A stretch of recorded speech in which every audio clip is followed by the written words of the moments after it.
My name is Allan Goldberg, and I was diagnosed with rhabdomyosarcoma when I was 12, and again when I was 39. When they told me I had cancer, I went through all the emotions. As young adults, we're obviously very concerned about our image. Let's just say being bald was not the look I was going for. The last thing you want to do is to be different from your friends.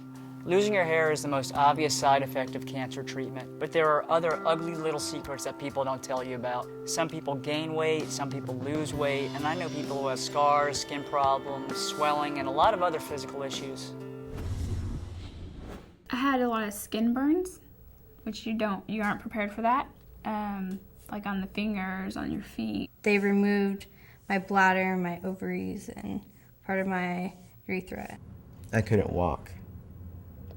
After the second time, I couldn't walk for about a year and a half.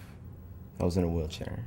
Couldn't feel anything like from the waist down. Well, at first I was pretty horrified because right when you get the surgery, you kind of look like Frankenstein's monster.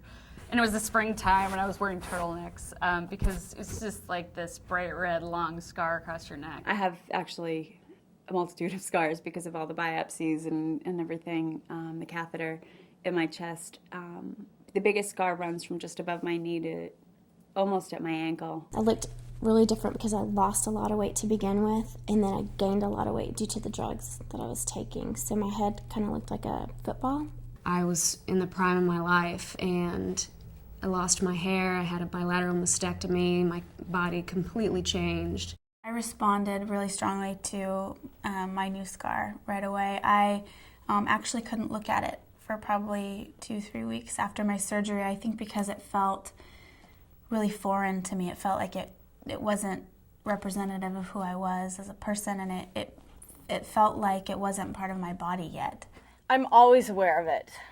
I always know that people are noticing it because so many people have asked me about it. You walk into a room and you just assume that people see it. I think that after I decided that it was okay and that I was gonna embrace it in uncertain terms. It wasn't long after that I started being pretty flamboyant about it in public and wearing skirts and wearing shorts and seeing it as something that made me different and special and not different and weird. There's this popular notion that you're an amputee, you can't do certain things. I was like, no, I know you can't because I've seen other people that have done it. I've seen people that have run marathons, and I've seen people that have done Ironmans, and it's not a disability. Like anything that you want to do can be done. So I thought, well, I'm going to prove that. It's quite a big scar, and I would never try to get it fixed because that's who I am.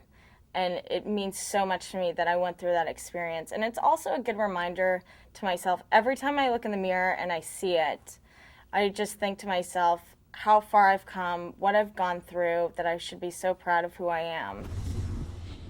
Going through cancer treatment as a young adult, I really had to get to a place where I felt good about what the medicine was doing inside my body, rather than ashamed of how it was making me look.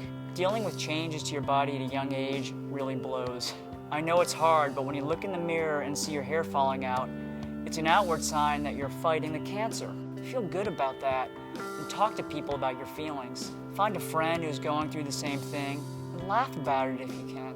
Think of this time in your life as an opportunity to learn that being a survivor is your badge of courage. If you have questions about changes to your body, it is important that you talk to your doctor or contact these cancer-related organizations for more information.